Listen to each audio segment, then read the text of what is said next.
right.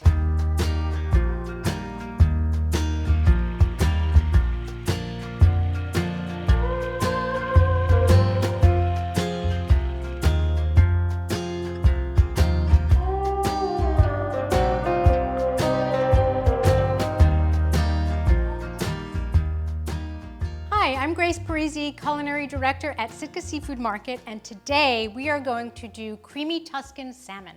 Let's get started. So we want to take the skin off of our salmon and the pin bones. Best way to do that is use a very flexible knife. Bring the fish to the edge of your cutting board so that you can sort of run your knife parallel to the board and not have it get caught up on the handle. So find the corner, make some small slices, and then secure the skin with a paper towel or your fingers, and then just gently slide back and forth, applying pressure, and remove the skin. So look at that, that's pretty good. To pull pin bones, you want to use pin bone tweezers or needle nose pliers or a paper towel, and you want to position your fingers on either side of the pin bone and pull up. There it is. Try not to take too much of the salmon flesh with you, so that's why you put your fingers on either side. And they'll run all the way laterally from top to bottom. So for this dish, it's cooked in a skillet, and it's started on the stovetop, and then it goes in the oven for a quick 8 to 10 minutes to finish it off. First things, we'll melt some butter and olive oil over medium heat, medium to medium-high heat. Season the salmon with salt and pepper. And we're only going to brown the top side of the salmon, which makes it even faster. Now when the foam subsides and the bubbling stops, you can add the fish to the pan. We want to get a nice brown sear and a nice brown crust on this fish. Let it go for about 5 minutes or so without moving it around. So let's check and see how we're doing on the underside. Oh, that's perfect. Look how golden that is. That's exactly what we want, and it's still very rare in the inside. So let's transfer these to a platter and start building the sauce. Next to the skillet goes the garlic and thyme and rosemary, both fresh. And we're just going to saute them very briefly, just a bit, just to get them fragrant and not browned. Really fragrant. Then we're going to add some white wine. And of course, use the white wine that you want to drink, so something nice, dry, crisp white wine. And we'll deglaze the pan, scrape up any brown bits that are stuck to the bottom. That'll add lots of flavor. And then let's boil this for, maybe a minute or so until it's almost evaporated. It will boil off the alcohol and deepen the flavor.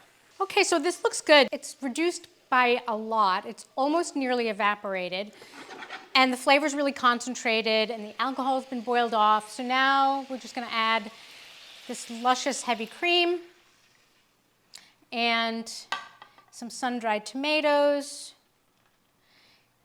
and a good pinch of salt and some pepper.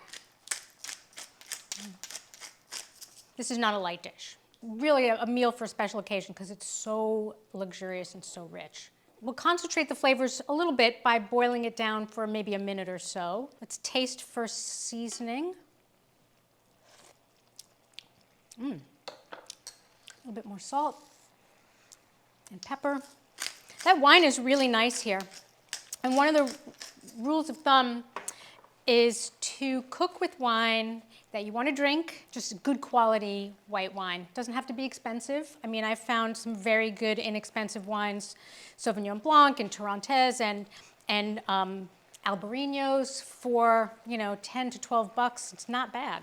I think that's good. Let's pop these salmon fillets back in, and we're going to add them brown side up because we want them to stay nice and crispy on top. Add some lemon slices to give a little bit of brightness and also to infuse a little bit of citrusy flavor in there. And then let's pop this in the oven for about, I don't know, 8 to 10 minutes until the fish is going to be cooked all the way through. Okay. See you back in 10 minutes. Ooh, that looks good. Always wrap the handle when you pull something out of the oven. Let's transfer some of this salmon to a platter. Then to this luscious sauce that has reduced down, add a little bit of Parmesan cheese, freshly grated Parm. Yes, this is a cheese with fish, which is a culinary no-no, but it's so delicious here. And the brightness of the lemon really balances out the sort of funkiness of the cheese. Stir it until it's really nice and incorporated and melted. So then to serve, we just put it on a platter or plates or bowls, and then spoon some of this luscious sauce on top, being sure to get sun-dried tomatoes and cream, some lemons, garnish with some fresh parsley. There you have it, dinner.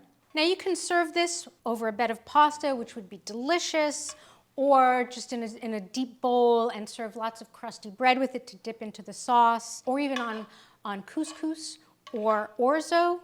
Yummy. For more great recipes and tips and where your fish is coming from, visit our website, sitkaseafoodmarket.com, and be sure to hit the subscribe button for more great videos.